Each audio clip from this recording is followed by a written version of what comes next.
Você deve estar sabendo que mais de 300 bairros de Belo Horizonte e de algumas cidades do entorno ficaram sem água há poucos dias, porque uma égua caiu numa adutora da Copasa, a Companhia de Saneamento de Minas Gerais. A égua foi retirada, mas o problema não foi resolvido completamente até agora, quando a Copasa descobriu também dentro da mesma adutora o filho da égua. Hoje, 7 de maio de 2026, a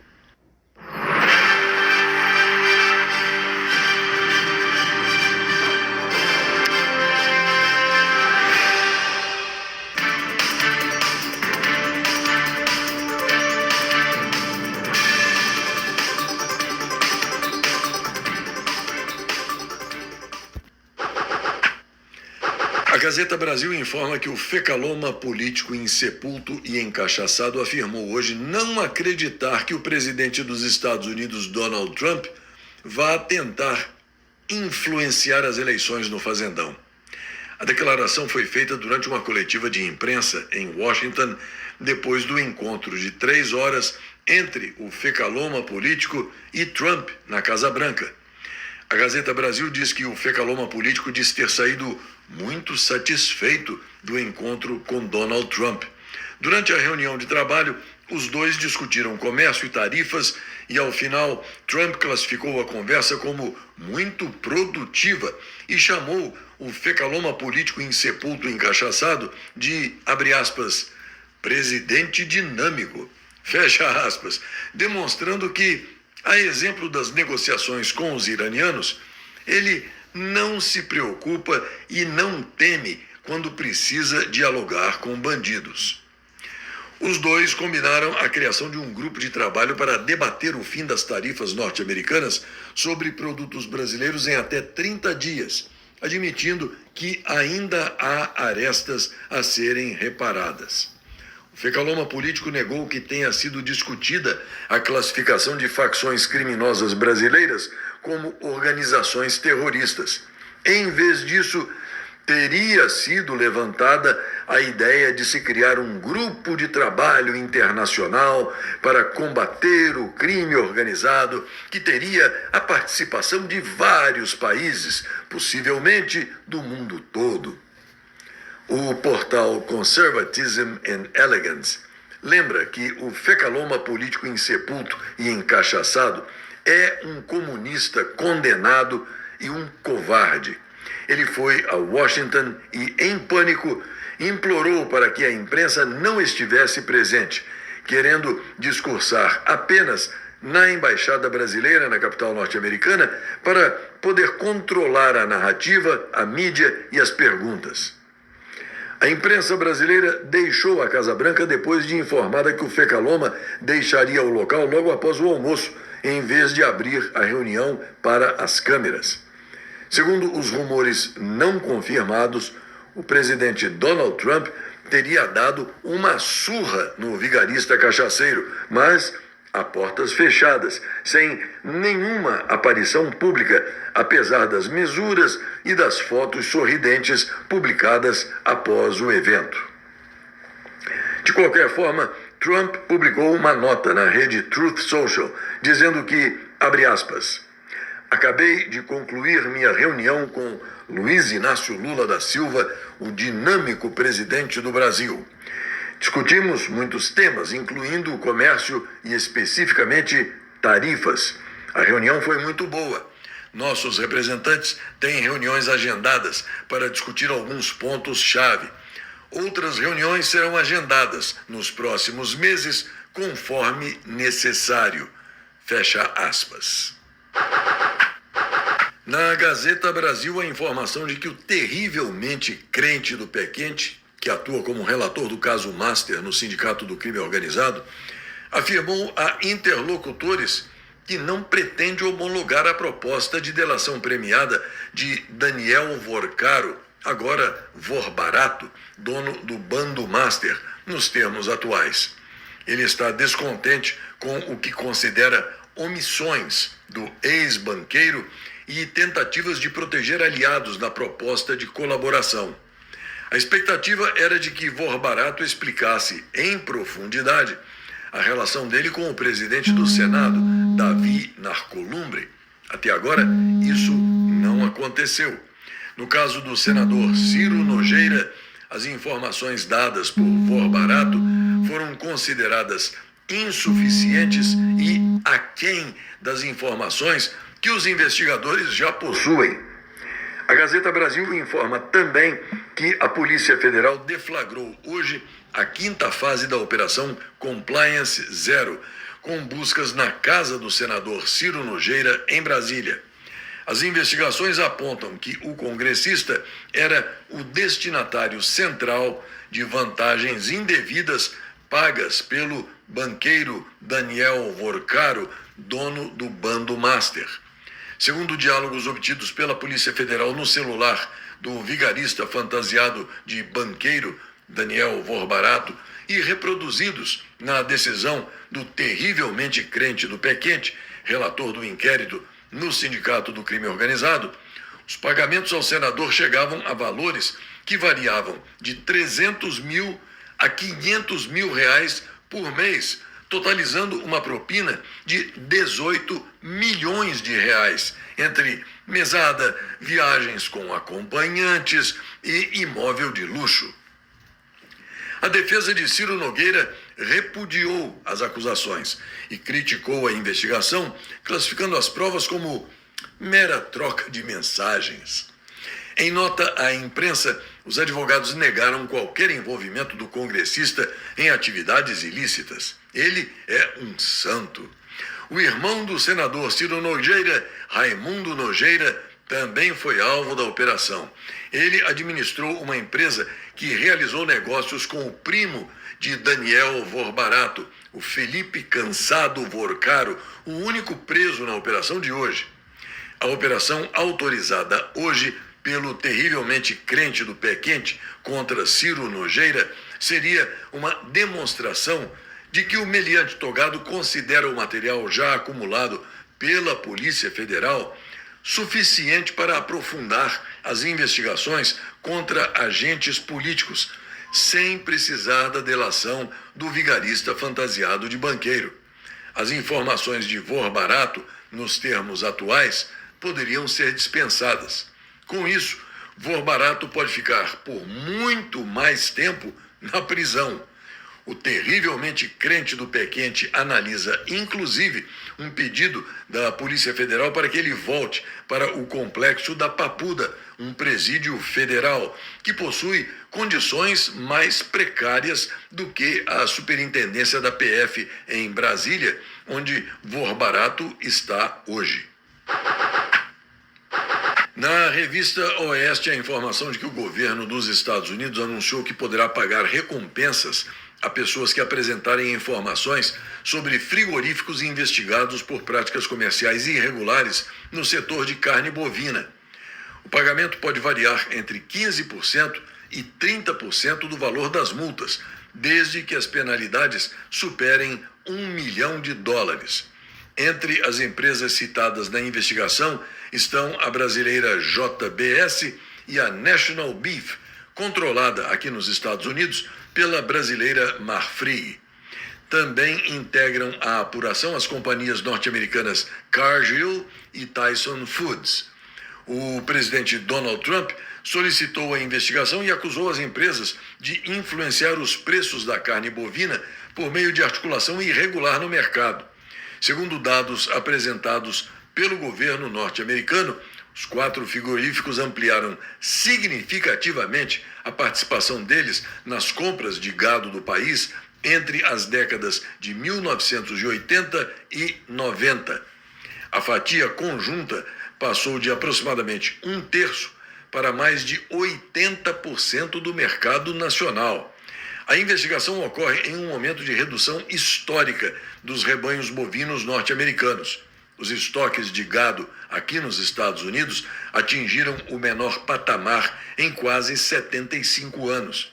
A diminuição ocorreu em meio a uma seca prolongada que prejudicou pastagens e elevou os custos de alimentação dos animais.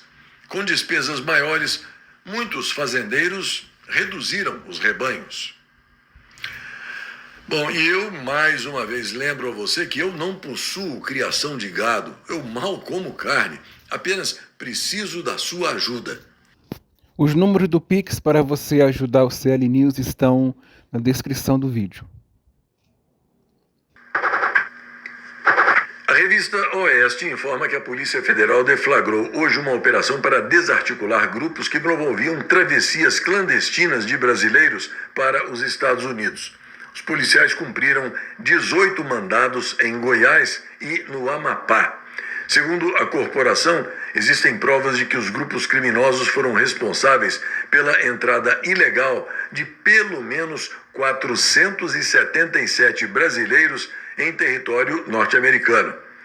Batizada de Operação Travessia, a investigação foi realizada principalmente entre 2018 e 2023 e identificou grupos que atuavam desde o início dos anos 2000.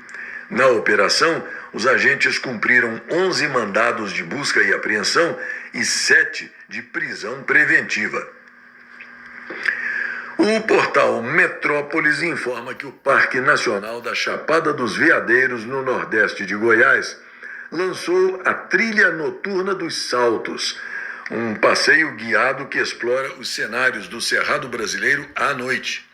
Com quase 11 quilômetros de percurso, considerando ida e volta, o trajeto tem duração de 6 a 7 horas e é classificado como nível pesado, indicado a visitantes com um bom preparo físico.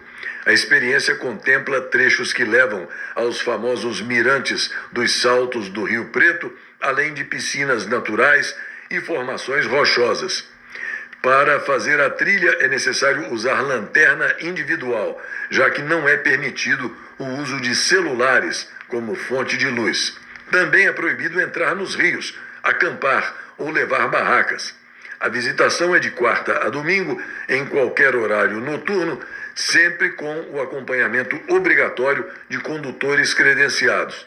Até então, os visitantes precisavam deixar o parque até às 6 da tarde, com exceção dos visitantes com pernoite no acampamento. Após 16 anos e quase 600 protótipos, um inventor chinês apresentou o menor e o mais barato jato tripulado do mundo, com apenas 3 metros e 80 centímetros de comprimento e um custo de $7.200 em materiais. O projeto foi liderado pelo inventor Liu Xiangqiang e desenvolvido na província de Jiangxi. Um estudo científico demonstra que o Etna é um vulcão com características únicas no mundo.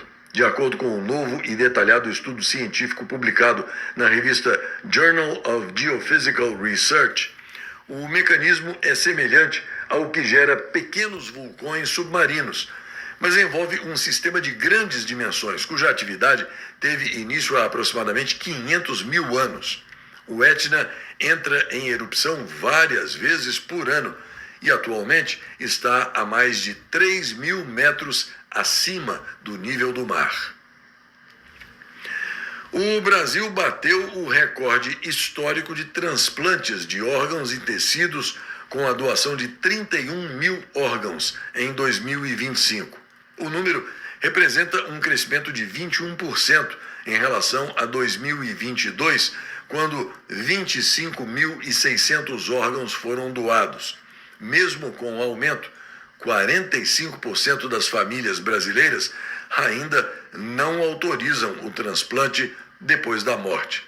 A doação de um órgão só pode ser feita depois de constatada a morte encefálica, que é definida como a perda completa e irreversível das funções cerebrais. Pela lei, depois da morte, o órgão só pode ser doado com autorização da família.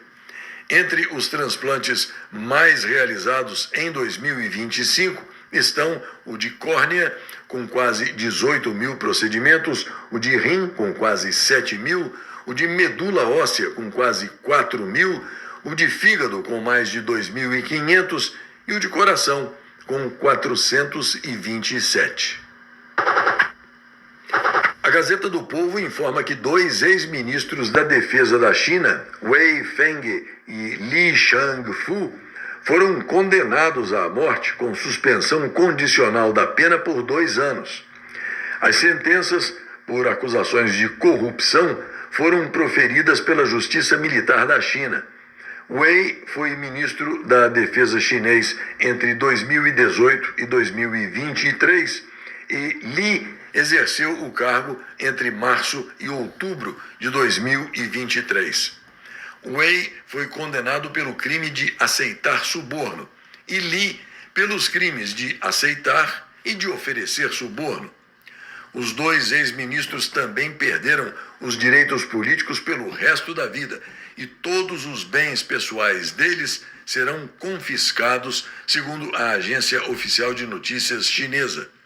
A pena de morte com suspensão condicional é um instituto jurídico comum na China e significa que, caso os condenados apresentem bom comportamento e não cometam novos crimes no período estipulado, a pena é comutada para prisão perpétua.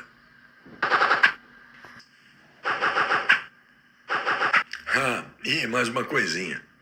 Diante do quadro econômico calamitoso que o fazendão está vivendo, por obra e graça do governo Petralha de ocupação que fraudou a eleição presidencial de 22 para colocar um fecaloma político insepulto e encachaçado no Planalto, é sempre muito válido recordar uma frase de Paulo Guedes, que sem dúvida foi o melhor ministro da economia de toda a história republicana. Ele disse, sem medo de errar, que Petralha é uma cartomante com Alzheimer. Sabe tudo sobre os próximos 4 anos, mas não se lembra de nada dos últimos 16. Até a próxima.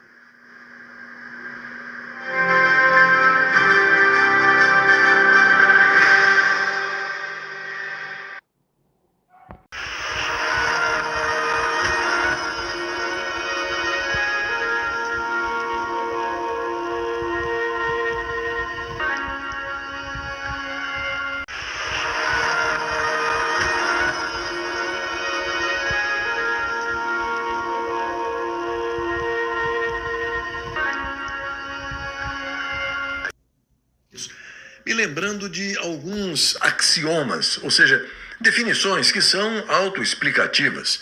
São palavras que, quando você ouve, sabe imediatamente de quem está se falando. Por exemplo, se escrevemos a palavra mito, todo mundo sabe quem é. Se escrevemos a palavra ladrão, também. Hoje, 4 de maio de 2026, é o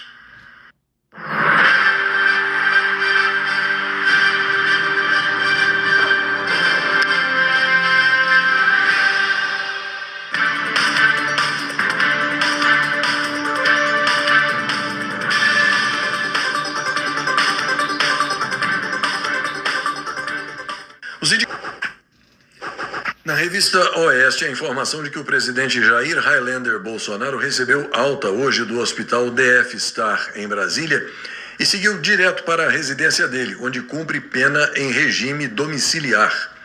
Ele passou os últimos 3 dias internado para tratar uma lesão no ombro direito. O objetivo da cirurgia era acabar com dores crônicas. A operação ocorreu na sexta-feira passada sem problemas. Bolsonaro agora fará fisioterapia em casa, sob vigilância das autoridades. A Justiça avaliará a condição clínica dele ao fim do período de 3 meses para decidir sobre o retorno ou não ao regime fechado. Na Gazeta do Povo, a notícia de que o fecaloma político insepulto e encachaçado deverá viajar a Washington para uma reunião com o presidente dos Estados Unidos, Donald Trump. O encontro está previsto para ocorrer na quinta-feira, mas ainda não consta na agenda oficial do Planalto. O último encontro entre os dois foi em outubro de 2025, na Malásia, durante a reunião de cúpula da ASEAN, à Associação de Nações do Sudeste Asiático. Na ocasião, o vigarista Petralha pediu a suspensão das tarifas impostas ao fazendão enquanto os dois países negociavam. Cerca de um mês depois, Trump acatou o pedido. Agora, porém, a situação é diferente por causa da recente tensão diplomática envolvendo a detenção do ex-deputado federal Alexandre Ramagem pelo ICE, o Serviço de Imigração e Fiscalização Aduaneira dos Estados Unidos.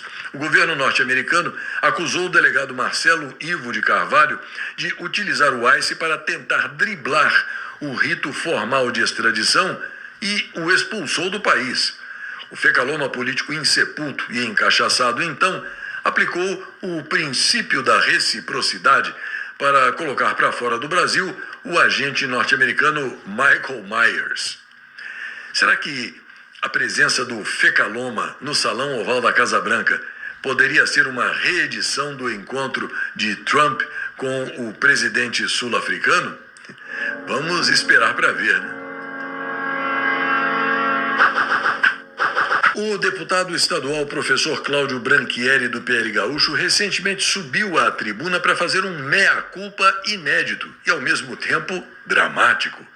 Confira. Preciso agora agradecer. Estou aqui com o coração cheio de gratidão. Quero dizer que eu estou num processo de desconstrução do meu eu autoritário. Eu quero dar lugar a um novo eu, mais obediente, mais submisso, mais inofensivo. O responsável por esta mudança foi o STF. Preciso vir aqui agradecer a eles, aos ministros da Suprema Moral Nacional, pedir desculpa a alguns deles por esse processo de reeducação que eles estão me obrigando a passar. Começaria agradecendo a ministra Carmen Lúcia, pedir desculpa por eu ser um pequeno tirano. Mas não pode também permitir que nós estejamos numa ágora em que haja 213 milhões de pequenos tiranos. Eu não sabia que no Brasil o número máximo de tiranos era 11. 13, se tu juntar o Lula e a Janja. Eu fui ingênuo nesse processo. Eu sempre achei que democracia era dar voz ao povo. Eu não sabia que democracia era obedecer sem questionar. Mas a ministra Carmen Lúcia me ensinou. Inclusive, eu já estou me inscrevendo num curso para aprimorar minha língua portuguesa, para aprender expressões modernas como discursos de ódio. E nós, mulheres, não passamos por discurso de ódio,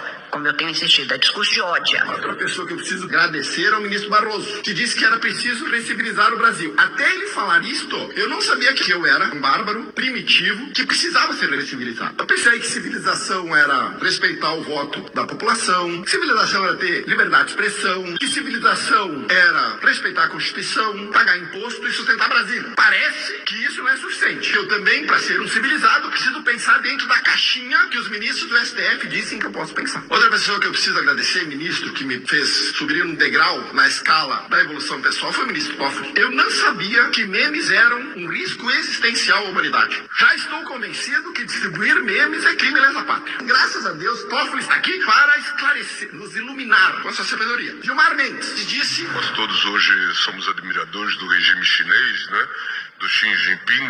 Bom, impressionante. Um regime sem oposição, um regime sem liberdade, um regime sem imprensa livre, um regime com campos de reeducação, sem essa coisa chata de liberdade, entendeu? Essa coisa chata de dar liberdade para 213 milhões de pequenos tiranos, não tem nada a ver. Que bom que o ministro Gilmar Mendes enxergou isso. Se ele precisar encortar o regime chinês, ele só precisa substituir o Congresso por um comitê central nos moldes dos soviéticos. Todo o resto já está montado. Outro ministro que eu preciso agradecer é o ministro Alexandre de Moraes, que disse que as redes sociais são o que de pior existe no nazismo. Aliás, se vivessem hoje, certamente Goebbels seria um youtuber e Hitler seria TikTok. Detalhe importante falar que quando eles surgiram, também não existiam redes sociais, só existia imprensa chapa branca. Mas isso deve ser coincidência. Eu conheço, ministro, que eu sou um dos imbecis. Pensar, falar, discordar requer algum tipo de ingenuidade. Para resolver esse problema, eu já estou me inscrevendo naquele cursinho de democracia supervisionada que o senhor obriga os reféns do 8 de janeiro a fazer. Quem sabe eu aprenda naquele cursinho a ser menos imbecil e mais iluminado. Como se quem sabe a gente aprende que liberdade só existe com autorização. Finalmente, eu preciso mencionar o ministro Flávio Dino, que disse: a liberdade de expressão não pode ser usada contra a democracia e que liberdade de expressão não é liberdade de agressão. Ou seja, só é livre quem concorda, só pode se expressar quem elogia. elogia. Se você não concorda, se você não elogia, você é nazista, fascista, agressor, extremista. Agradeço ao ministro Dino por defender um selo de aprovação do governo federal do que pode ser dito ou não pode ser dito. Prometo usar minha voz daqui pra frente só pra concordar, de preferência batendo pau. E eu não posso elogiar esses 6 ministros sem elogiar o líder de todos eles, que é Luiz Inácio Lula da Silva. O homem que se diz democrata, mas que se alinha com todo tipo de ditadura, que governa por narrativas, o homem que aparelha as instituições, o homem que quer controlar a informação, o homem do governo do amor. Sem Luiz Inácio Lula da Silva, todo o processo de destruição da economia, destruição da democracia brasileira não seria possível. Só há um porém. Em 2026 ele vai perder a eleição. E em 2027 o Brasil voltará a ser um país com liberdade de expressão, um país com um futuro, um país com uma economia sólida e próspera, um país que sorri, uma nação que pensa. Ou seja, voltaremos a ser tudo aquilo que os ministros do STF mais temem. Um povo de pequenos tiranos, bárbaros e imbecis. É bem possível que essa laia que infesta o sindicato do crime organizado nem seja capaz de compreender a profundidade do que foi dito pelo deputado gaúcho. E se algum deles receber a explicação do que foi dito, vai querer processar o congressista. Na Gazeta Brasil, a informação de que o mercado financeiro elevou mais uma vez a projeção da inflação para 2026. Esta é a 8ª semana seguida de aumento. O IPCA, o Índice de Preços ao Consumidor Amplo, deve terminar o ano em 4,89%, segundo o boletim Focus divulgado hoje pelo Banco Central. O novo patamar fura o teto da meta, que é de 4,5%. O centro da meta é 3%, com tolerância de 1,5 ponto percentual para cima ou para baixo. A explicação para o pessimismo é o conflito no Oriente Médio, que fez disparar o preço do petróleo. A commodity opera acima de $110 o barril e pressiona a inflação do fazendão via aumento dos combustíveis.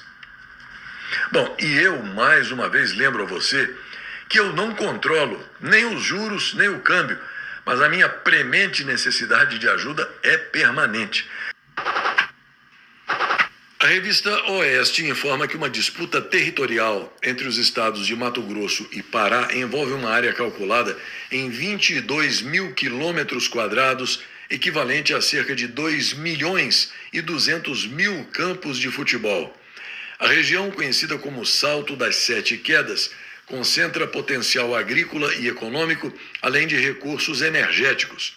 O governo de Mato Grosso argumenta que um erro na demarcação da divisa em 1922 transferiu indevidamente o território ao Pará. A área fica entre os rios Araguaia e Telespires, ambos com capacidade para a geração de energia. No local está a usina Telespires, considerada a 10ª maior do fazendão. O caso tramita na Justiça desde 2004. Em 2020, o Sindicato do Crime Organizado decidiu de forma unânime a favor do Pará. Mesmo assim, o governo de Mato Grosso recorreu. Uma audiência de conciliação foi marcada para o dia 21 de maio e deve reunir representantes das duas partes para definir uma solução para o impasse. Ainda na revista Oeste, a informação de que a Gol foi a única empresa brasileira citada no ranking das melhores companhias aéreas do mundo, elaborado pelo site especializado Airline Ratings. A companhia aparece na 15ª colocação entre as empresas de baixo custo, categoria que reúne operadoras com tarifas reduzidas e cobrança adicional por serviços como bagagem e alimentação. O levantamento foi feito por especialistas com base em critérios técnicos ligados à experiência de bordo, sem ouvir a opinião popular. Na avaliação geral são considerados itens como conforto, oferta de refeições e sistemas de entretenimento. Entre as companhias que oferecem serviço completo, bagagem, alimentação e bebidas incluídas, aparecem a Qatar Airways, Singapore Airlines, Korean Air, Emirates, Air France e KLM, entre outras. A Gazeta Brasil informa que uma formiga venenosa originária da China está se espalhando aqui pelos Estados Unidos. A espécie, conhecida como formiga agulha asiática ou Asian Needle Ant, já foi detectada em pelo menos 20 estados norte-americanos. Ao meu lado, você pode ver a lista dos estados onde a formiga já foi detectada.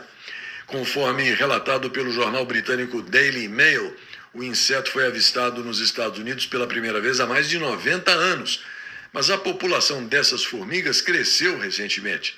Especialistas acreditam que a espécie continuará se expandindo. A picada dessas formigas causa uma dor intensa no local que aparece e desaparece ao longo de várias horas. Algumas pessoas também relatam dores fora do local da picada. Em casos extremos, a picada da formiga agulha asiática pode desencadear um choque anafilático, uma reação alérgica grave que pode levar à morte.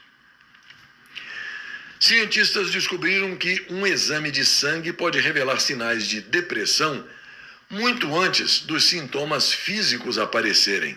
O estudo foi publicado na revista The Journals of Gerontology, Series A. Os pesquisadores analisaram o envelhecimento de certos glóbulos brancos, ou monócitos, e detectaram pistas ligadas ao humor e aos pensamentos. As descobertas abrem caminho para uma detecção mais precoce da doença, que afeta cerca de 5,7% dos adultos no mundo inteiro, o que representa mais de 330 milhões de pessoas. Em adolescentes, pode se manifestar como tristeza intensa, irritabilidade, perda de interesse em atividades, mudanças no sono ou apetite e dificuldade de se relacionar. A equipe analisou o sangue de 440 mulheres e usou um questionário para avaliar os sintomas depressivos. O foco foram os monócitos, os glóbulos brancos do sistema imunológico. Os cientistas descobriram que o envelhecimento acelerado dessas células está ligado a sintomas de humor e cognição, como anedonia ou perda de prazer, desesperança e sentimentos de fracasso. Os resultados mostraram que o envelhecimento dos monócitos se vincula mais a sintomas de humor e pensamento do que a sintomas físicos. Hoje em dia, o diagnóstico da depressão depende principalmente do que o paciente relata sobre o estado de humor dele. Os médicos pedem exames de sangue para descartar outras doenças, mas não existe um teste específico para a depressão. A Gazeta Brasil traz a notícia de que o presidente dos Estados Unidos, Donald Trump, afirmou hoje que as forças norte-americanas afundaram 7 lanchas rápidas iranianas no Estreito de Hormuz nas últimas horas. A informação foi publicada na plataforma dele, a Truth Social. Segundo Trump, abre aspas, afundamos 7 pequenos botes, ou como eles gostam de chamar, lanchas rápidas. É tudo o que lhes resta, fecha aspas. Trump disse ainda que as operações no Estreito de Hormuz estão sob o controle norte-americano e que nenhum dano significativo foi registrado em navios que cruzam a região. Ele também advertiu o Irã, abre aspas, serão apagados da face da terra se atacarem embarcações norte-americanas que participam do projeto Liberdade no Estreito de Hormuz, fecha aspas. E no portal Metrópolis, a informação de que a Casa Branca foi isolada após relatos de tiros em Washington. Agentes do Serviço Secreto dos Estados Unidos colocaram a Casa Branca em estado de alerta na tarde de hoje, após relatos de tiros nas proximidades da residência presidencial na capital norte-americana. O complexo chegou a ser colocado em lockdown por alguns minutos como medida de segurança. Segundo as autoridades, o episódio ocorreu nas imediações da Rua 15 com a Avenida Independence, a poucos quarteirões da Casa Branca. O Serviço Secreto informou que uma pessoa foi baleada por agentes de segurança durante a ocorrência, mas não detalhou as circunstâncias do disparo nem a identidade do envolvido. Apesar do alerta, um evento na Casa Branca que contava com a presença do presidente dos Estados Unidos, Donald Trump, seguiu normalmente e não foi interrompido. A polícia de Washington afirmou que a área foi isolada por precaução, mas posteriormente considerada segura. Até o momento, não há informações sobre a motivação do incidente ou algum risco contínuo à residência presidencial. Na revista Oeste, a informação de que o presidente de Portugal, António José Seguro, promulgou a nova lei da cidadania, que endurece as regras para a concessão de nacionalidade e deve impactar milhares de brasileiros que vivem no país. A principal mudança é o aumento do tempo mínimo de residência para se iniciar o processo. Brasileiros, cidadãos da União Europeia e de países lusófonos terão que esperar 7 anos e não mais 5, como era antes. Para outros estrangeiros, o prazo sobe para 10 anos. Filhos de estrangeiros nascidos em Portugal deixam de ter nacionalidade portuguesa automática. Será preciso uma declaração formal e pelo menos 3 anos de residência legal de um dos pais. A perda da cidadania poderá ser aplicada por decisão judicial a naturalizados condenados a mais de 5 anos de prisão por crimes graves, como terrorismo e tráfico de drogas. Um relatório de uma agência de inteligência europeia obtido pela emissora norte-americana CNN informou que o presidente da Rússia, Vladimir Putin, aumentou drasticamente a segurança pessoal dele e dos assessores dele devido a temores de um golpe de Estado ou de que o líder russo e pessoas próximas dele possam ser assassinados. Segundo o relatório, o Kremlin instalou sistemas de vigilância nas casas dos assessores mais próximos. Cozinheiros, guarda-costas e fotógrafos que trabalham com Putin foram proibidos de usar transporte público. Pessoas que visitam o presidente russo estão sendo submetidas a 2 revistas e assessores que trabalham próximos dele agora só podem usar telefones sem acesso à internet. O relatório afirmou também que o número de locais que Putin visita regularmente foi reduzido. Ele e a família dele, por exemplo, deixaram de ir a residências habituais na região de Moscou e a Valdai, a propriedade de verão isolada do presidente, localizada entre São Petersburgo e a capital russa. De acordo com a reportagem, a investigação também apontou que Vladimir Putin não visitou nenhuma instalação militar este ano, o que tem feito o Kremlin divulgar imagens pré-gravadas de visitas a estes locais para dar a impressão de que tudo está normal, de que não houve mudanças e está ficando semanas em bunkers reforçados, principalmente na região do Mar Negro. Em abril, o líder do Partido Comunista da Rússia, Gennady Zyuganov, disse durante uma sessão da Câmara Baixa do Parlamento russo que poderá ocorrer uma revolução no país caso não sejam tomadas medidas para reverter a crise econômica. E você sabe, né? No fazendão ou na Rússia, quem tem medo.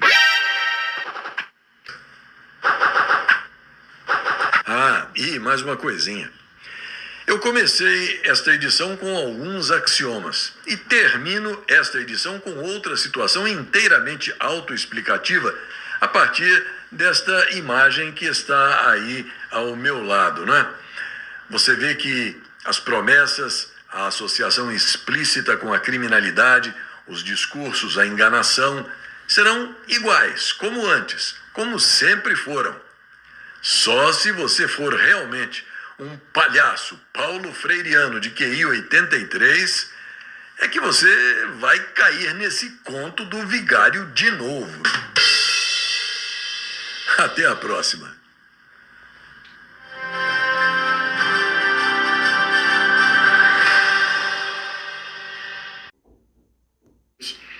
Lembrando que há poucos dias um cidadão recebeu ordem da Polícia Federal de retirar uma faixa da janela da casa dele, onde estava simplesmente escrita a palavra ladrão, porque os agentes entenderam que a mensagem claramente se referia ao fecaloma político insepulto e encachaçado. Agora, veja só, todos os cidadãos de bem do fazendão já sabem, e até mesmo a Polícia Federal já sabe que a palavra ladrão se refere ao vigarista cachaceiro número 1 do fazendão, Só falta mesmo a petralhada entender isso também, de uma vez por todas.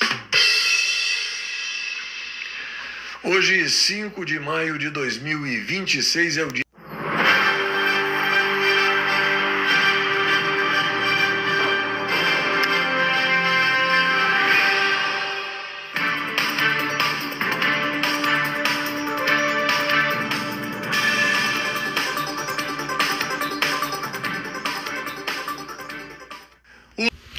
O suposto encontro do fecaloma político insepulto e encachaçado com o presidente dos Estados Unidos, Donald Trump, marcado para esta quinta-feira, mas ainda não confirmado por nenhuma das partes, já tem um tema que não poderá ser evitado. A encrenca foi anunciada pela secretária de Agricultura norte-americana, Brooke Rollins, que foi explícita ao comentar a empresa JBS, dos irmãos Joesley e Wesley Batista, e o histórico de corrupção desse grupo. The consolidation in U.S. meatpacking has led to just 4 meatpackers: JBS, a Brazilian-owned company, Cargill, Tyson Foods, and National Beef, another Brazilian company. Those 4 companies monopolize about 85% of the U.S. processing market today. This has led to a frightening landscape for cattle ranchers. Industry consolidation reduces options for our ranchers looking to sell their cattle. It weakens their negotiating power, and it risks reliance upon a single buyer. And as time has gone on, it becomes more and more clear that food security is truly national security. One Brazilian-owned company holds roughly a quarter of the market and has a documented history of international corruption and illicit activity. The brutal reality is that such foreign ownership of meatpackers has been affiliated not just with corruption, but also cartels and, as recent as last week, slave labor, which is bad enough on its own, but it's also to the detriment of America's great independent ranchers and consumers. Further, when just 4 firms control a market, suppliers and food prices are rocked heavily when disruptions occur. President Trump is acutely aware of these challenges, as evidenced by his Truth Social directive last November, directing the Department of Justice to investigate the Big 4 meatpackers for potential collusion and price manipulation. Ensuring these practices do not happen will protect both producers and consumers. A manifestação da secretária da Agricultura dos Estados Unidos foi um sinal claro de que o governo de Donald Trump resolveu colocar o setor de carnes debaixo do microscópio eletrônico. Tudo ocorre debaixo de um guarda-chuva da chamada Seção 301, um instrumento de investigação amplo tradicionalmente usado pelos Estados Unidos para apurar práticas comerciais desleais que provoquem um impacto sistêmico. O que está debaixo do microscópio eletrônico é uma apuração sobre possível coordenação de preços, o abuso de poder de mercado e possíveis distorções concorrenciais dentro da indústria de proteína animal. Na revista Oeste, a informação de que, depois da rejeição do veto ao projeto de lei da dosimetria pelo Congresso Nacional, o Palácio do Planalto recebeu na noite de ontem o comunicado oficial que obriga o fecaloma político insepulto e encachaçado a promulgar a lei no prazo de até 48 horas. Caso o vigarista não assine o ato até às 19 horas e 18 minutos de amanhã, quarta-feira, a responsabilidade pela promulgação vai recair sobre o meliante político Davi Narcolumbre, presidente do Senado e do Congresso. O PL da dosimetria havia sido vetado pelo Executivo, mas deputados e senadores derrubaram o veto em sessão conjunta na semana passada.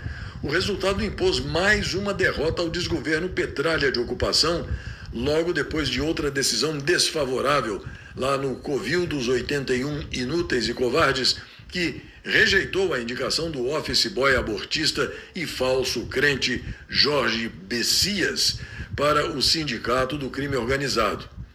O Partido do Tráfico, ou o Partido dos Traficantes, ou o Partido do Trambique, como não é de se surpreender, cogita judicializar a decisão. Matheus Coimbra Martins de Aguiar, o Tenente Coimbra, é um dos deputados estaduais mais bem votados do estado de São Paulo. As principais pautas dele estão relacionadas com segurança pública, implantação de escolas cívico-militares e a valorização dos profissionais do setor de segurança. O deputado Tenente Coimbra recentemente foi dar uma olhada numa exposição organizada no Museu da Língua Portuguesa na capital paulista e não gostou nem um pouco do que ele viu. Pino de cocaína, maconha, do Comando Vermelho aqui. Já fez uma arma de máquina fotográfica, atividade política aqui. Vai fazer uma abordagem, tem o Yin Yang, você sabe que ele é faccionado. Ali tem a exposição ali do palhaço, tal, etc. O palhaço, ele é um matador de polícia. Super normal das pessoas estarem com a arma pra cima. Ah não, é cultura, não é cultura, irmão, é crime organizado. Recebemos uma denúncia, até por um intermédio do nosso parceiro sertanejo, de uma exposição que está acontecendo aqui, uma exposição que enaltece a narcocultura. E a gente veio dar uma observada e viemos dar uma fiscalizada. Vocês sabem que eu uso esse símbolo, né? É o primeiro comando da capital.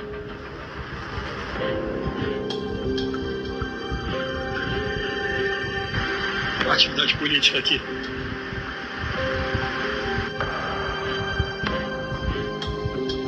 Ela fez uma arma de máquina fotográfica, alegando que a polícia talvez confunda uma máquina fotográfica com uma arma e atire no inocente. Ela coloca a polícia militar como a parte sempre errada da história. É uma cultura de que alguém sai daqui, vai num baile e vai se sentir super normal das pessoas estarem com a arma pra cima. Ah não, é cultura, não é cultura, irmão, é crime organizado. A partir do momento que a gente coloca no mesmo patamar o funk com vinculação de pino de cocaína, com maconha, a gente está colocando tudo no mesmo balaio. E quem encara começa a se criar uma narcocultura. E aí isso eu falo como segurança pública, como propriedade. O que é uma narcocultura? É que não é errado, é que é normal. E a gente começa a aceitar dentro de uma normalidade crime, arma e droga. A criança, o jovem que vê, é normal, faz parte da nossa cultura a arma. Faz parte da nossa cultura o crime organizado. E não pode fazer isso. O baile funk é isso. O baile funk não é isso. Eu falo com a experiência de quem conhece o funk, da Baixada Santista, e com a experiência de quem conhece o crime por ser um profissional de segurança pública. E eu acho que essa associação é muito perigosa. Então é isso, a gente não quer criminalizar a arte ou cultura, mas a associação com o crime organizado não é arte e não é cultura. A gente está pedindo as medidas para a nossa secretária para que reveja essa exposição, para que ou a encerre ou tire as obras que fazem esse tipo de apologia, aquelas obras que contribuem para a narcocultura, que começa a desassociar o crime do mal, que começa a confundir o bem e o mal, que relaciona a arma com favela, favela com comunidade, crime com comunidade, e tudo acaba virando a mesma coisa. E a gente não, a gente quer mostrar que dentro da favela tem gente de bem, que até mesmo dentro do funk não é só crime. Então para isso a gente tem que lutar e pode ter certeza que aqui a gente vai estar fiscalizando no estado de São Paulo. Oi, secretário.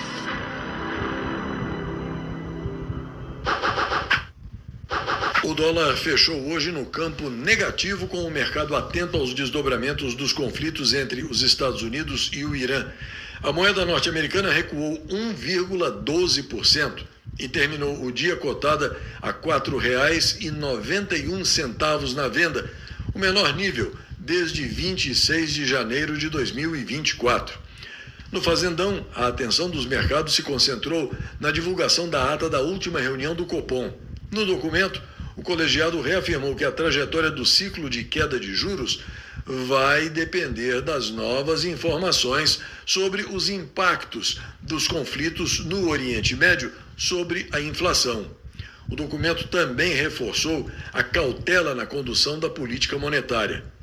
Na quarta-feira da semana passada, o Copom reduziu a taxa Selic de 14,75% para 14,5%.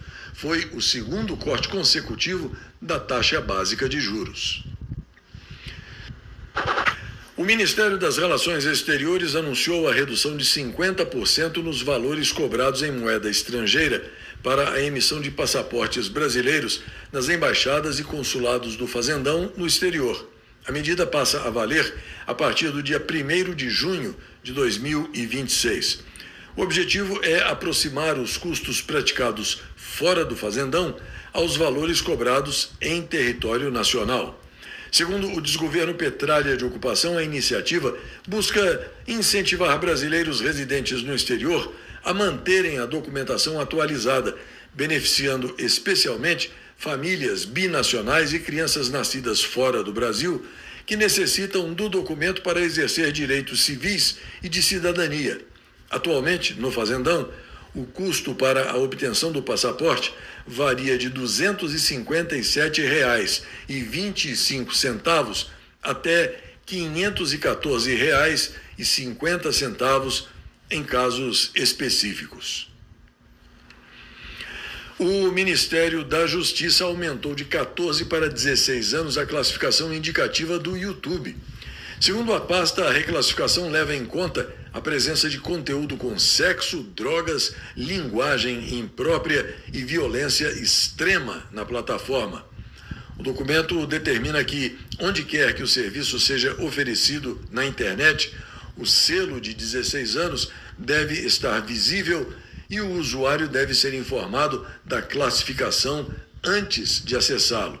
A plataforma deve indicar também, junto ao selo etário, os principais motivos que justificam a nota: presença de conteúdo sexual, drogas, violência extrema ou linguagem imprópria.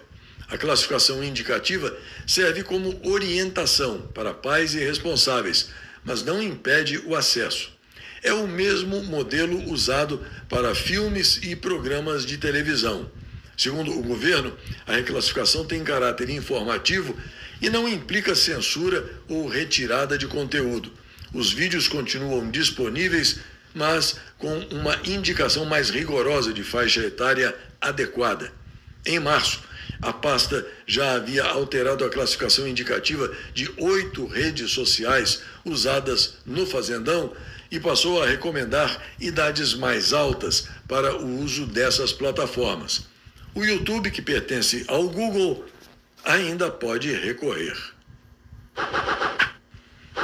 Paleontólogos encontraram no Fazendão um animal bizarro de 275 milhões de anos, com a mandíbula torcida, os dentes virados para os lados e uma linhagem tão antiga que ele já parecia ser um fóssil vivo na própria época em que ele existiu.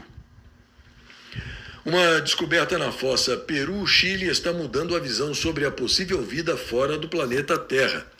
Os cientistas identificaram na fossa Peru-Chile um ecossistema sem o gás metano, onde a vida é sustentada por micro-organismos exclusivos que utilizam enxofre em vez de hidrocarbonetos. A descoberta desafia a compreensão tradicional sobre a vida nas grandes profundidades oceânicas.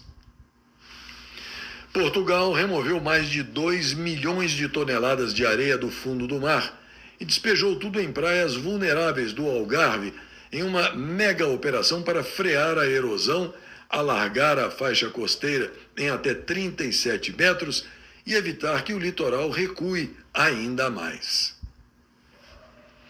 Um pedaço de foguete da SpaceX vai cair na Lua, pode abrir uma nova cratera e reacende o alerta sobre o lixo espacial. A previsão foi feita pelo astrônomo Bill Gray, desenvolvedor do software Project Pluto, usado para rastrear objetos próximos da Terra. A informação foi divulgada no dia 29 de abril e aponta o impacto na região entre os lados visível e oculto da Lua. Na Gazeta Brasil, a informação de que as defesas aéreas dos Emirados Árabes Unidos foram ativadas novamente hoje para interceptar mísseis balísticos, mísseis de cruzeiro e drones lançados pelo Irã. É o segundo dia consecutivo de ataques, apesar da trégua em vigor entre Washington e Teherã. O Ministério da Defesa dos Emirados informou que os sistemas de defesa operaram em várias regiões do país ao longo do dia. As autoridades afirmaram que não há registro de vítimas ou danos materiais significativos. Na Gazeta do Povo, a notícia de que o Irã está dizendo que ainda nem começou em Hormuz. O presidente do parlamento iraniano, Mohammad Bagher Ghalibaf, disse hoje que o regime islâmico ainda nem começou as ações contra os Estados Unidos no Estreito de Hormuz, enquanto Washington afirmava que forças norte-americanas foram alvos de ataques iranianos, mas que o cessar-fogo entre os dois países continua. O regime iraniano bloqueia desde o começo do conflito o Estreito de Hormuz, passagem estratégica por onde cerca de 20% do petróleo e do gás natural liquefeito do mundo transitavam antes da guerra. Uma das condições de Teherã para encerrar a encrenca é de que o Irã possa controlar militarmente e cobrar pedágios em Hormuz, exigências que os Estados Unidos consideram inaceitáveis.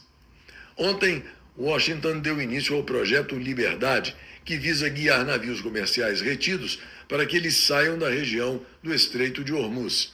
O Comando Central dos Estados Unidos informou que está prestando apoio militar a essa operação por meio de destroyers, de mísseis guiados, mais de 100 aeronaves do Exército e da Marinha, plataformas não tripuladas multidomínio e 15 mil militares.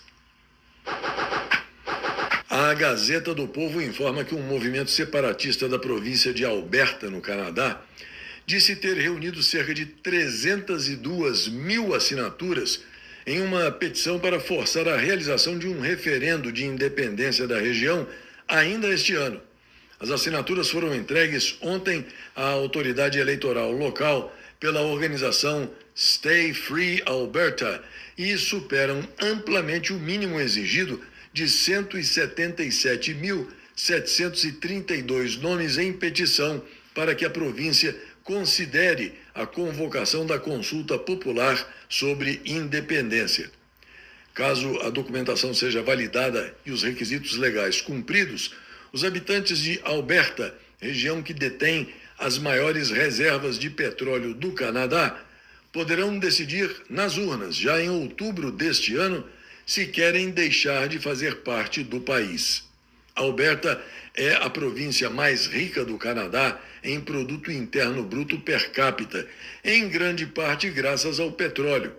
A região produz cerca de 4 milhões de barris diários da commodity, um volume comparável ao de países como o Iraque e a China. Apesar dessa riqueza, a província registra um grave déficit orçamentário atribuído ao Sistema Federal de Redistribuição de Recursos entre as províncias canadenses, um mecanismo desenhado para garantir que todas as províncias e territórios possam fornecer serviços públicos com níveis de qualidade e de tributação semelhantes. E mais uma coisinha. Eu já falei para você antes que não vale a pena discutir com Petralha, porque ele, apesar de Paulo Freireano QI 83, já começa roubando o seu tempo. Agora, além disso, pense 2 ou 3 ou 4 vezes antes de se meter numa discussão pela internet. Afinal de contas, apenas 8% dos brasileiros conseguem interpretar um texto. Apenas 6% conseguem diferenciar um fato de uma opinião. E 29% são analfabetos funcionais, ou seja, leem, mas não entendem o que leram. Até a próxima.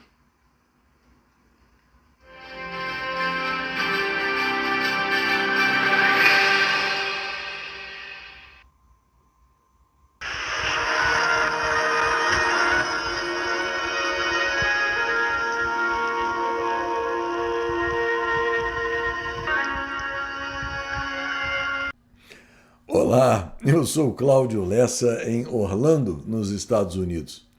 Você deve estar sabendo que mais de 300 bairros de Belo Horizonte e de algumas cidades do entorno ficaram sem água há poucos dias porque uma égua caiu numa adutora da Copasa, a Companhia de Saneamento de Minas Gerais.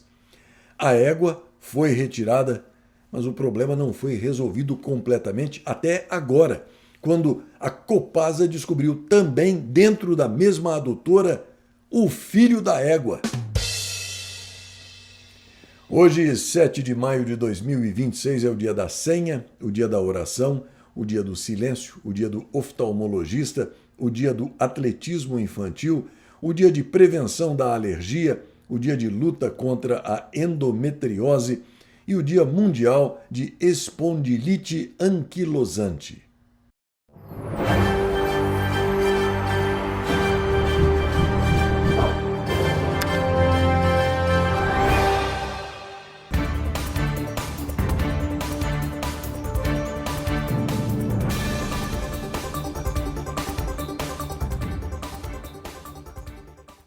Os indicadores financeiros mostram dólar, euro, bolsa de valores e Bitcoin em alta, IPCA e Selic na mesma e alta do grama do ouro.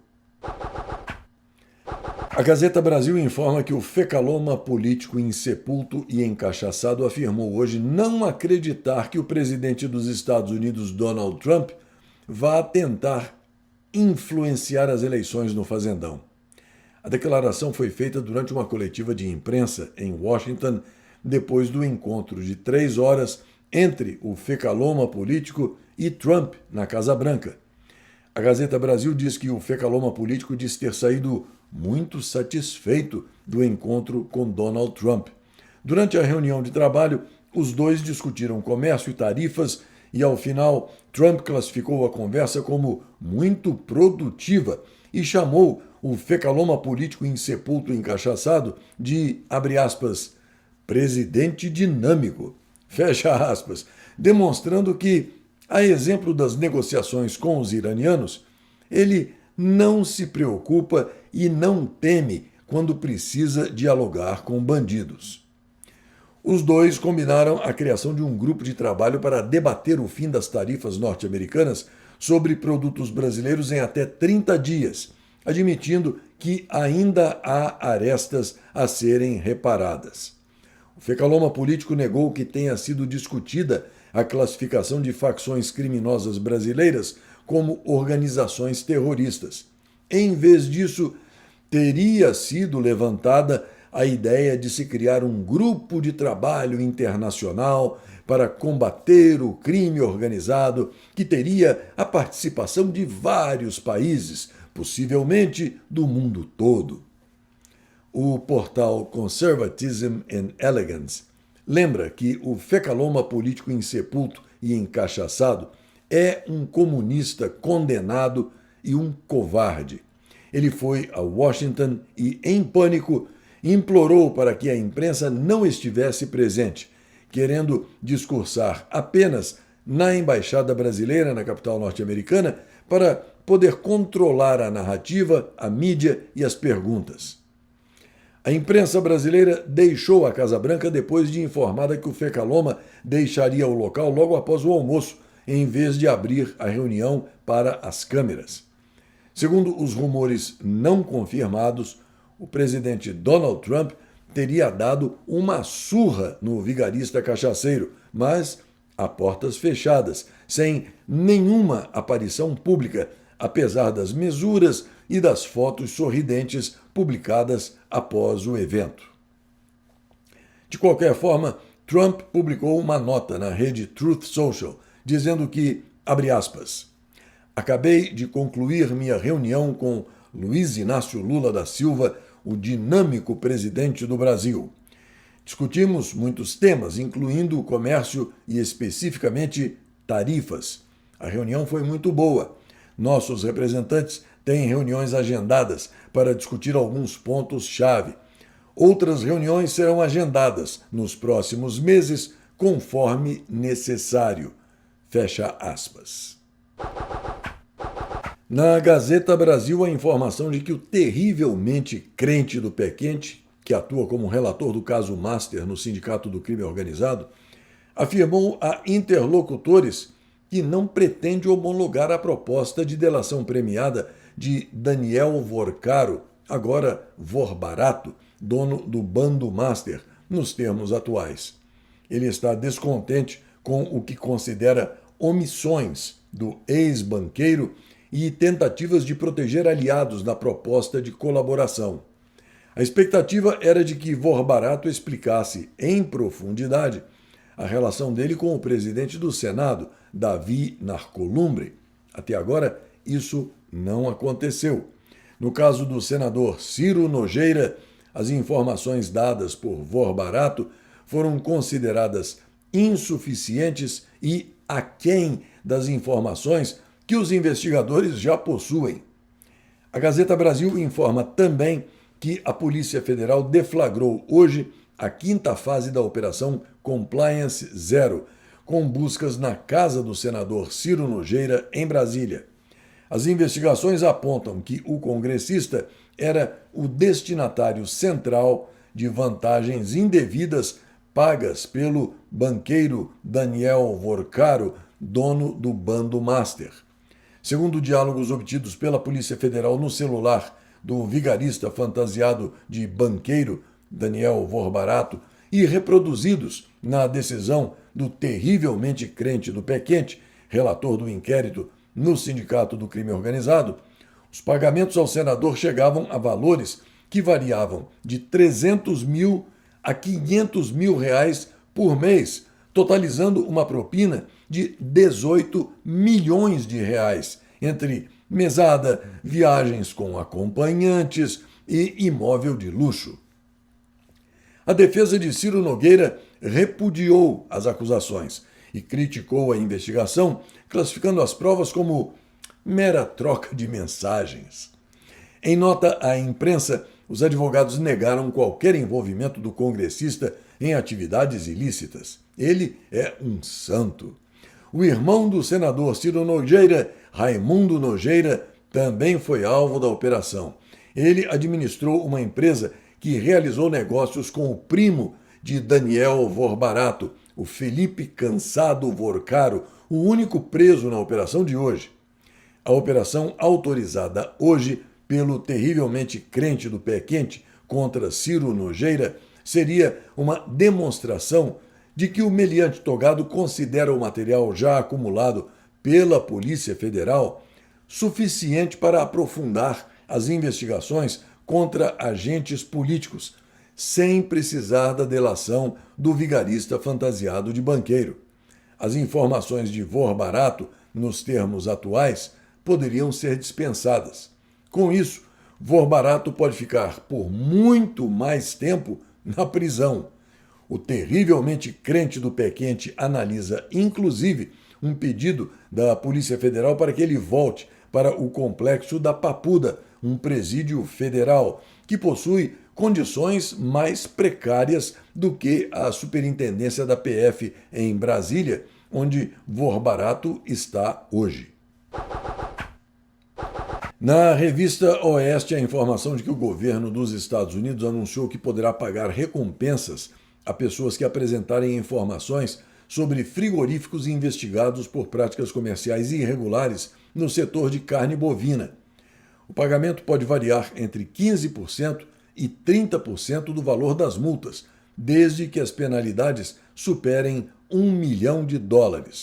Entre as empresas citadas na investigação estão a brasileira JBS e a National Beef, controlada aqui nos Estados Unidos pela brasileira Marfrig. Também integram a apuração as companhias norte-americanas Cargill e Tyson Foods. O presidente Donald Trump solicitou a investigação e acusou as empresas de influenciar os preços da carne bovina por meio de articulação irregular no mercado. Segundo dados apresentados pelo governo norte-americano, os 4 frigoríficos ampliaram significativamente a participação deles nas compras de gado do país entre as décadas de 1980 e 90. A fatia conjunta passou de aproximadamente 1/3 para mais de 80% do mercado nacional. A investigação ocorre em um momento de redução histórica dos rebanhos bovinos norte-americanos. Os estoques de gado aqui nos Estados Unidos atingiram o menor patamar em quase 75 anos. A diminuição ocorreu em meio a uma seca prolongada que prejudicou pastagens e elevou os custos de alimentação dos animais. Com despesas maiores, muitos fazendeiros reduziram os rebanhos. Bom, e eu mais uma vez lembro a você que eu não possuo criação de gado, eu mal como carne, apenas preciso da sua ajuda. Contribua, por favor, com o que você puder e com a regularidade que lhe for conveniente. Além disso, se inscreva e ajude a disseminar o canal do YouTube para que o número de inscritos aumente. Fale com todo mundo que você conhece, isso vai me ajudar bastante. Desde já, eu lhe agradeço. A revista Oeste informa que a Polícia Federal deflagrou hoje uma operação para desarticular grupos que promoviam travessias clandestinas de brasileiros para os Estados Unidos. Os policiais cumpriram 18 mandados em Goiás e no Amapá. Segundo a corporação, existem provas de que os grupos criminosos foram responsáveis pela entrada ilegal de pelo menos 477 brasileiros em território norte-americano. Batizada de Operação Travessia, a investigação foi realizada principalmente entre 2018 e 2023 e identificou grupos que atuavam desde o início dos anos 2000. Na operação, os agentes cumpriram 11 mandados de busca e apreensão e 7 de prisão preventiva. O portal Metrópolis informa que o Parque Nacional da Chapada dos Veadeiros, no nordeste de Goiás, lançou a Trilha Noturna dos Saltos, um passeio guiado que explora os cenários do Cerrado Brasileiro à noite. Com quase 11 quilômetros de percurso, considerando ida e volta, o trajeto tem duração de 6 a 7 horas e é classificado como nível pesado, indicado a visitantes com um bom preparo físico. A experiência contempla trechos que levam aos famosos mirantes dos Saltos do Rio Preto, além de piscinas naturais e formações rochosas. Para fazer a trilha é necessário usar lanterna individual, já que não é permitido o uso de celulares como fonte de luz. Também é proibido entrar nos rios, acampar ou levar barracas. A visitação é de quarta a domingo, em qualquer horário noturno, sempre com o acompanhamento obrigatório de condutores credenciados. Até então, os visitantes precisavam deixar o parque até às 6 da tarde, com exceção dos visitantes com pernoite no acampamento. Após 16 anos e quase 600 protótipos, um inventor chinês apresentou o menor e o mais barato jato tripulado do mundo, com apenas 3 metros e 80 centímetros de comprimento e um custo de $7.200 em materiais. O projeto foi liderado pelo inventor Liu Xiangqiang e desenvolvido na província de Jiangxi. Um estudo científico demonstra que o Etna é um vulcão com características únicas no mundo.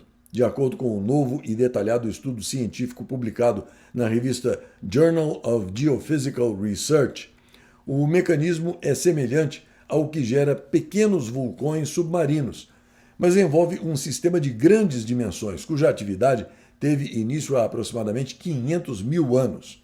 O Etna entra em erupção várias vezes por ano e atualmente está a mais de 3.000 metros acima do nível do mar.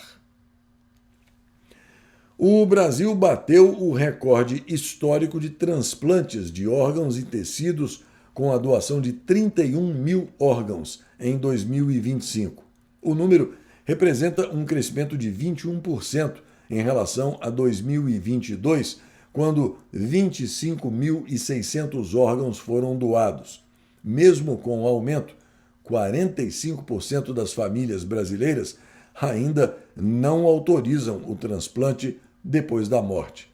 A doação de um órgão só pode ser feita depois de constatada a morte encefálica, que é definida como a perda completa e irreversível das funções cerebrais.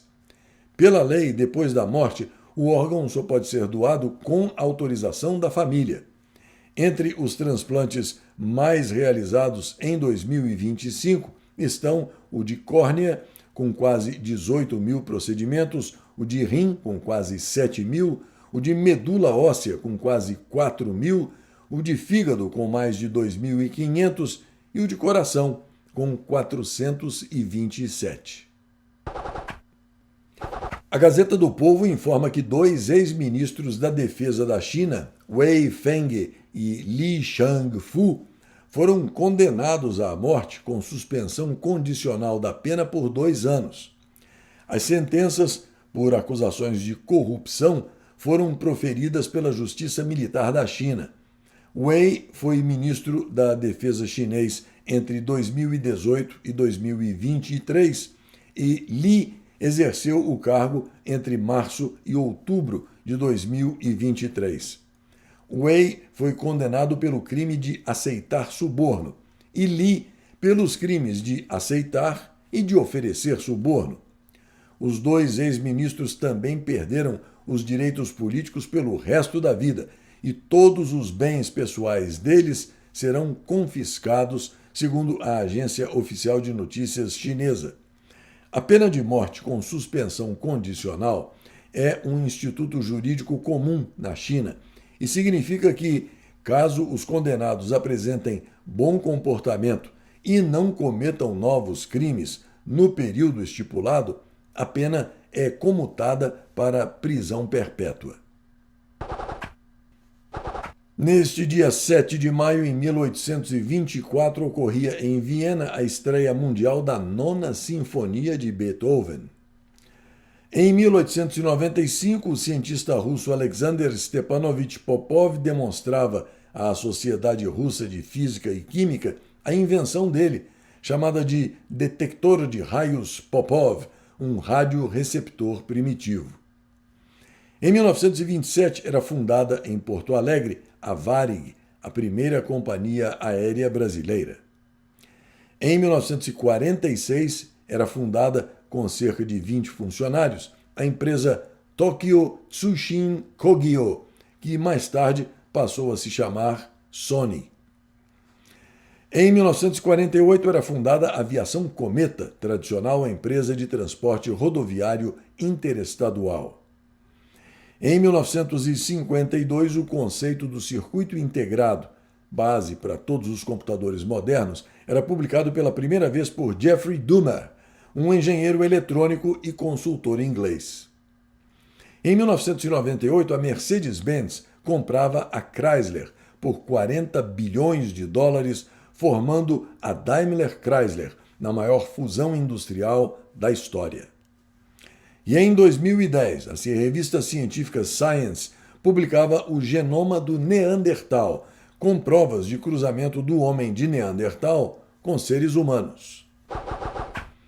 Esta edição do CL News está terminando e eu aproveito para agradecer a você que me prestigia com a sua audiência, além de, mais uma vez, fazer o convite para que você se inscreva no YouTube e acompanhe, de segunda a sexta, o Jornal dos Jornais, que é transmitido ao vivo todas as manhãs, por volta das 11 horas, além do CL News e do segmento de orações que são publicados no começo da noite. Além do YouTube, você pode ter acesso a tudo isso pelo meu website, o clnewsoficial.com, que é ainda mais seguro.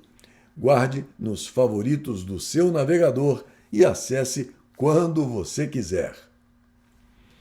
Aqui vai um forte abraço para o José Marques Toribio, para o Wagner Gramarim, para Neide Ribeiro da Fonseca, Alair Souza Lima, José Bastos, lá de São Leopoldo, no Rio Grande do Sul, Carlos Alberto Vieira Mangefe, Flávio Batista Leite, Adriana Maria, lá de Primavera do Leste, no estado de Mato Grosso, o meu amigo Wilson Paralovo da Silva, lá do Rio de Janeiro, Alex Baani, de São Paulo, capital, Enoque Cavalcante Santos, Romildo Fontinelli, Ana Couto e para a Márcia Cristina Peraro Reis.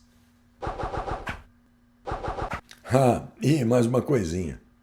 Diante do quadro econômico calamitoso que o Fazendão está vivendo, por obra e graça do governo Petralha de ocupação que fraudou a eleição presidencial de 22 para colocar um fecaloma político insepulto e encachaçado no Planalto, é sempre muito válido recordar uma frase de Paulo Guedes, que sem dúvida foi o melhor ministro da Economia de toda a história republicana.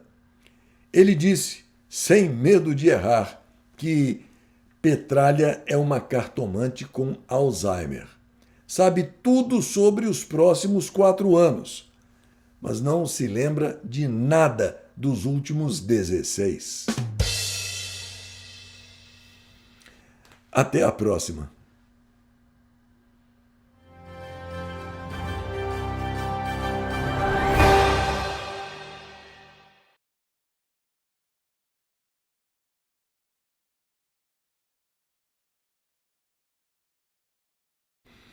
Olá, eu sou Cláudio Lessa, em Orlando, nos Estados Unidos. Como você sabe, a imprensa foi surpreendida ontem com a proibição de entrar no Salão Oval para fazer a cobertura do encontro do fecaloma político insepulto e encachaçado com o presidente dos Estados Unidos, Donald Trump. Só no final, quando todo mundo já havia ido embora, foi que a Casa Branca publicou esta foto oficial do encontro, que o CL News traz para você com exclusividade. Hoje, 8 de maio de 2026, é o dia do burro, o dia da vitória, o dia do turismo, o dia da talassemia, o dia do bioquímico, o dia da Cruz Vermelha, o dia do artista plástico, o dia das hemoglobinopatias, o dia do prisioneiro e exilado, o dia do profissional de marketing e o dia de combate ao câncer de ovário.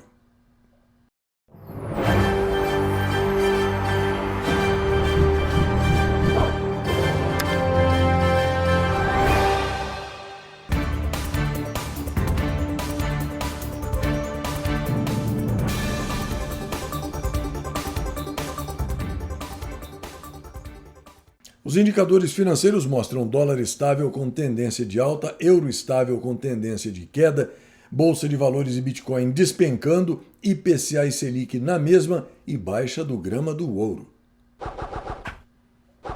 Na Gazeta do Povo, a informação de que o presidente do Covil dos 81 inúteis e covardes, Davi Narcolumbre, promulgou hoje a lei da dosimetria, que reduz as penas dos que foram condenados pelo Sindicato do Crime Organizado, que funciona ilegalmente nas dependências do antigo STF, na Praça dos Três Poderes, nos atos do 8 de janeiro, entre eles o presidente Jair Highlander Bolsonaro. A oficialização da redução de penas será publicada em edição extra do Diário Oficial da União. O projeto teve o veto integral do fecaloma político insepulto e encachaçado, o maior ladrão da história do Brasil, mas o veto foi derrubado pelo Covil dos 513 picaretas e 81 inúteis e covardes na semana passada. Na ocasião, 318 deputados e 49 senadores votaram pela rejeição do veto presidencial, números bem superiores ao mínimo exigido para a derrubada. O prazo para a promulgação da lei venceu ontem, com o vigarista descondenado preferindo não promulgar o texto após a derrota no Congresso. O integrante terrivelmente crente do pé quente do Sindicato do Crime Organizado afirmou que ainda não teve acesso à proposta de delação premiada apresentada pela defesa de Daniel Vorcaro, agora Vorbarato, dono do Bando Master. O gabinete do meliante togado divulgou uma nota após matérias jornalísticas informarem que ele teria sinalizado aos advogados de Vorbarato que não pretende homologar o acordo. O material já teria sido entregue à venérea Procuradoria-Geral da República e à Polícia Federal nesta semana. A colunista social do Pasquim Folha de São Paulo foi quem revelou que o terrivelmente crente do pé quente estaria insatisfeito com o conteúdo apresentado e que teria tido uma discussão ríspida com a defesa do vigarista fantasiado de banqueiro.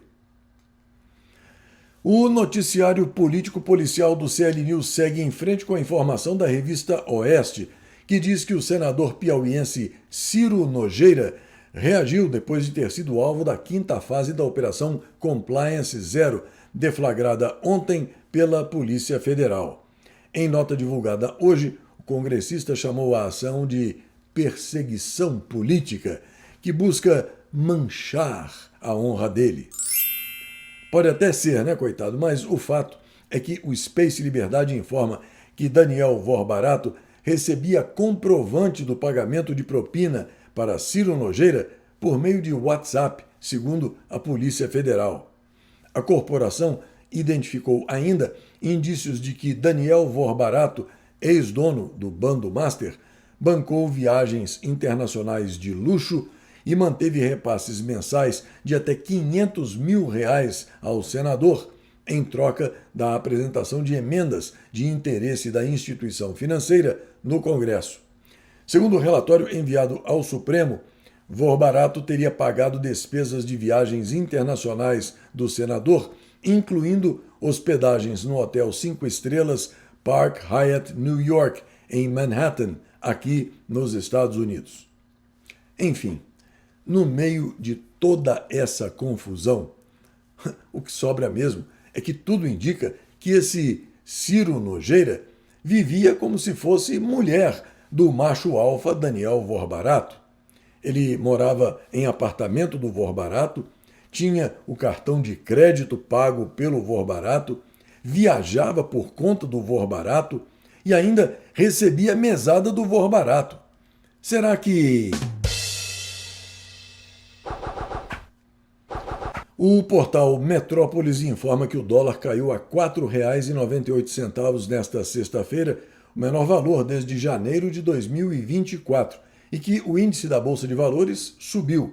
O portal diz que o bom humor voltou aos mercados de câmbio e ações, que reagiram bem a declarações do presidente Donald Trump sobre o Irã e aos dados sobre o emprego aqui nos Estados Unidos.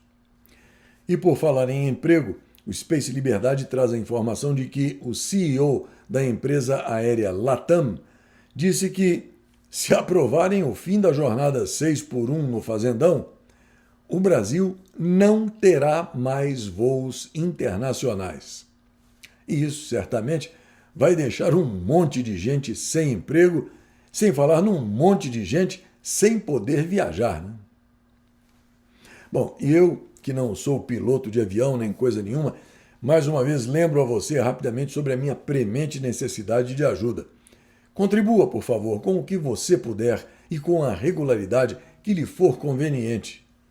Além disso, se inscreva e ajude a disseminar o canal do YouTube para que o número de inscritos aumente. Fale com todos que você conhece, isso vai me ajudar enormemente. Desde já, eu lhe agradeço. A revista Oeste informa que o Instituto Nacional de Meteorologia emitiu hoje uma série de alertas para diferentes regiões do Fazendão, com previsão de chuvas intensas e vendavais. Os avisos abrangem estados das regiões Norte, Nordeste, Centro-Oeste, Sudeste e Sul. O alerta mais severo atinge áreas do Pará e do Amapá, classificadas em perigo. A previsão indica chuvas entre 30 e 60 milímetros por hora, com acumulados que podem chegar a 100 milímetros por dia, além de ventos intensos variando entre 60 e 100 quilômetros por hora. Os desocupados do Covil dos 81 Inúteis e Covardes aprovaram um projeto que acaba com o chocolate amargo e com o chocolate meio amargo no Fazendão. O projeto, na realidade, elimina oficialmente as expressões amargo e meio amargo das embalagens. A proposta altera a forma como os produtos serão classificados no mercado, mas os chocolates não vão desaparecer. O que muda é apenas a rotulagem. Pela nova regra, os produtos passarão a destacar diretamente o percentual de cacau, substituindo os termos tradicionais usados há várias décadas pela indústria. A cachaça feita no interior de Santa Catarina foi eleita a melhor do Fazendão. A receita produzida pelo alambique Billard de Luiz Alves teve a maior pontuação no ranking da Cúpula da Cachaça 2026. Os astrônomos usaram o telescópio espacial James Webb para analisar diretamente pela primeira vez a superfície de um planeta fora do Sistema Solar. O alvo foi o LHS 3844b, uma super-terra localizada a quase 50 anos-luz, com um chão quente, escuro e sem atmosfera. E você, se interessa por discos voadores?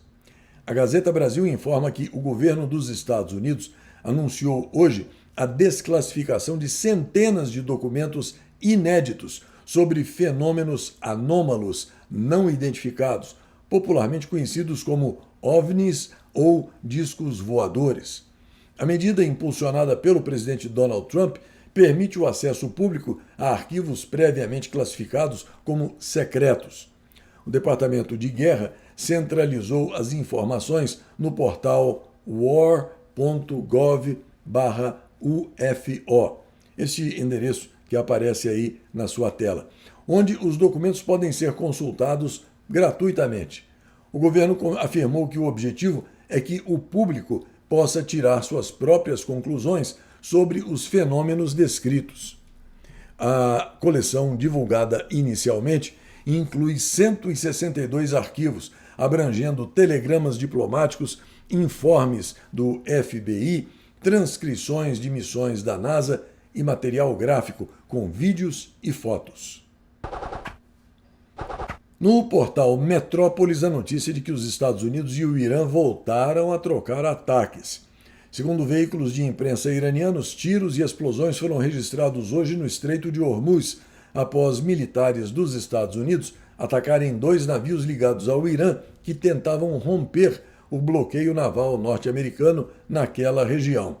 De acordo com a agência iraniana semi-oficial Tasnim, forças norte-americanas e iranianas se envolveram em uma troca limitada de tiros nas últimas horas após uma nova escalada militar durante a noite.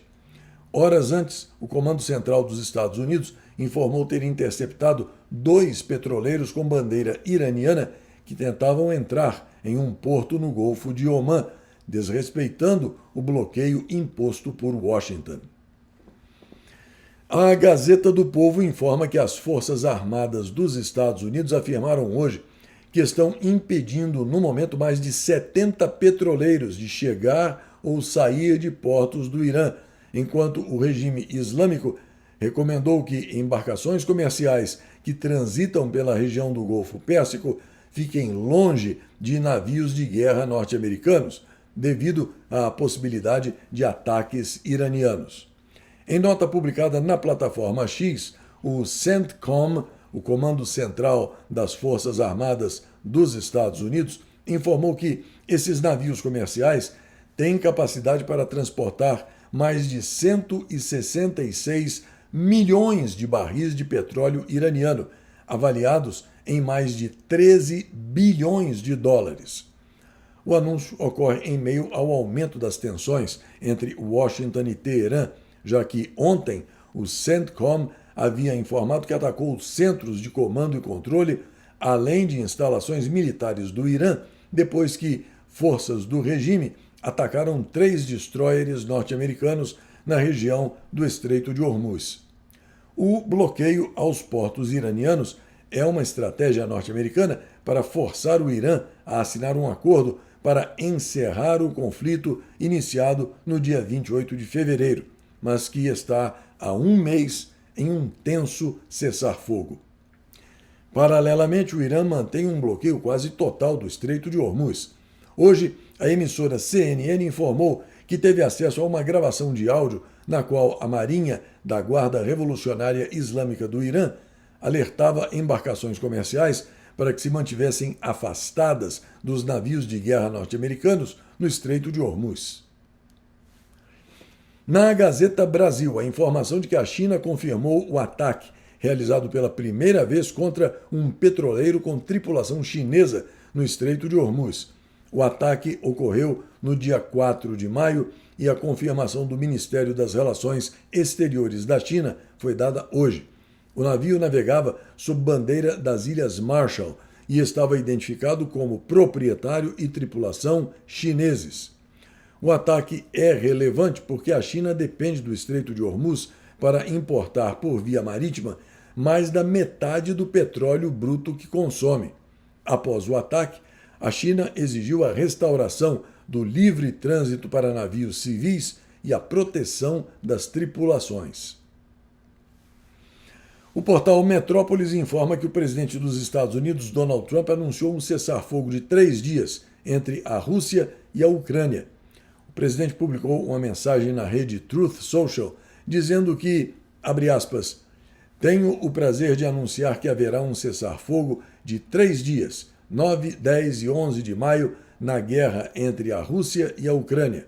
A celebração na Rússia é pelo Dia da Vitória, mas o mesmo ocorre na Ucrânia, pois ambos os países também tiveram um papel importante na Segunda Guerra Mundial. Este cessar-fogo incluirá a suspensão de todas as atividades militares e também a troca de 1.000 prisioneiros de cada país. Este pedido foi feito diretamente por mim e agradeço imensamente a concordância do presidente Vladimir Putin e do presidente Volodymyr Zelensky. Espero que este seja o começo do fim de uma guerra longa, mortal e árdua. As negociações para o fim deste grande conflito, o maior desde a Segunda Guerra Mundial, continuam e estamos cada vez mais perto de uma solução. Obrigado pela atenção. Presidente Donald J. Trump. Fecha aspas. A revista Oeste informa que o esquerdoide primeiro-ministro do Reino Unido, Keir Starmer, afirmou hoje que não pretende deixar o cargo depois do desempenho negativo do Partido Trabalhista nas eleições locais e regionais. A votação mostrou o avanço do Reform UK, a legenda liderada por Nigel Farage. As eleições funcionam como um termômetro informal da popularidade de Starmer, que retornou o Partido Trabalhista ao poder há mais de 2 anos, encerrando um ciclo de 14 anos de governos conservadores.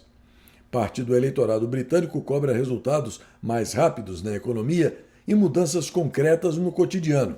Parlamentares trabalhistas também demonstram incômodo com a dificuldade do governo em cumprir promessas apresentadas durante a campanha. Durante a apuração, Keir Starmer reconheceu que o resultado foi muito difícil, mas descartou a possibilidade de renúncia. O Reform UK, partido conservador populista fundado em 2021, ampliou presença em conselhos locais, principalmente em regiões operárias do norte da Inglaterra, tradicionais redutos trabalhistas. As apurações continuaram hoje, depois que as eleições locais colocaram cerca de 16.000 cargos em disputa em todo o Reino Unido, incluindo País de Gales e Escócia. Neste dia 8 de maio, em 1794, Antoine Lavoisier, um dos maiores químicos da história da ciência, era guilhotinado durante a Revolução Francesa. Em 1878 era fundado O Fluminense, um jornal diário de notícias brasileiro. Em 1886, o farmacêutico John Pemberton vendia pela primeira vez uma bebida gasosa chamada Coca-Cola, como medicamento de venda livre. Em 1912, era fundada a Paramount Pictures. Em 1945, os combates da Segunda Guerra Mundial terminavam na Europa quando os aliados aceitaram formalmente a rendição incondicional da Alemanha nazista, ratificada em Berlim depois que o general Jodl assinou, no dia anterior, a rendição inicial na França. Em 1970, os Beatles lançavam o 12º e último álbum de estúdio, Let It Be. Em 1984, a União Soviética anunciava um boicote aos Jogos Olímpicos de Verão em Los Angeles, atitude posteriormente acompanhada por outros 14 países. E em 2025, um conclave da Igreja Católica elegia Robert Prevost, o Papa Leão XIV. Pois é, semana praticamente encerrada e esta edição do CL News está terminando. Mas eu aproveito, como sempre, para agradecer a você que me prestigia com a sua audiência, além de avisar que na sexta-feira que vem, dia 15 de maio, eu vou tentar apresentar o CL News ao vivo. A experiência vai começar por volta das 7h30 da noite, mais ou menos, horário de Brasília. E mais uma vez eu faço o convite para que você se inscreva no YouTube e acompanhe, de segunda a sexta, o Jornal dos Jornais, que é transmitido ao vivo todas as manhãs, por volta das 11 horas, além do CL News e do segmento de orações, que são publicados no começo da noite. Além do YouTube, você pode ter acesso a tudo isso pelo meu website, o clnewsoficial.com, que é ainda mais seguro. Guarde nos favoritos do seu navegador e acesse quando você quiser. Aqui vai um forte abraço para o Claudino de Oliveira, lá da Espanha, Nelson Volpiano Filho, Aloísio Caria, Sueli da Costa Alves, Ercília Rios, Luiz André Ebert, lá de Sapiranga, no Rio Grande do Sul, Tiago de Oliveira e Souza, Alice Jovelina de Brito, Tânia Maria Oliveira Santana Freasa Garcia, Carlos Alberto Spadiari Souza, de Linhares, no estado do Espírito Santo, Gustavo Ambrósio Garcia, Wilson Roberto Bragueto e para o Marcos Gualberto Oliveira. E mais uma coisinha. Enquanto eu acompanho o que acontece com o senador Ciro Nogueira e outros da mesma laia, eu fico pensando com meus botões. Neste ano de eleição, em vez de horário eleitoral, não seria muito mais útil, muito mais proveitoso, mais desburocratizado mostrar ao eleitor a ficha criminal de cada candidato? Até a semana que vem.